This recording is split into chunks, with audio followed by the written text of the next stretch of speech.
তুমি এইভাবে না দিয়ে তোমার এই চকলেট মকলেট সব বাদ দিয়ে শুধু গাঁজার দোকান দিলে তো ঝামেলাটা বেড়ে যাবে।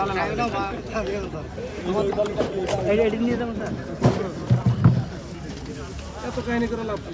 এটা নাম কি ব্যাপার? এটা কি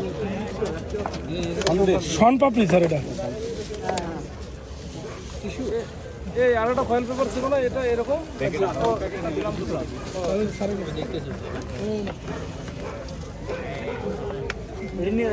এই আলমিন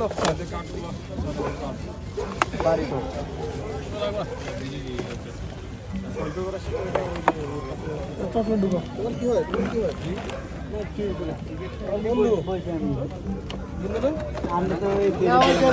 বন্ধু আমি তো এখানে কাজ করি স্যার, এই শিশু পার্কে দেশে। এখানে কেউ থাকে না? না, শিশু পার্কে রডের কাজ করি স্যার, রড রাজমিস্ত্রির কাজ করি। এখন বন্ধ থেকে এগুলা করে কোনো তুমি গাঁজা বিক্রি করবা? আমার কাছে গাঁজার সব ধরনের সরঞ্জাম দেখা যাচ্ছে, গাঁজার কাটার, আমার কাছে ইয়ে আছে, কেসি আছে, এটা অয়েল পেপার আছে, এগুলো কি জন্য বিক্রি করলা? কালকে প্রয়োজন, কালকে আসলে আমি দেখা দিতে পারবো। প্রতিদিন আসে আর নিয়ে যায়। এই লাইট টেট বসে ঢুকো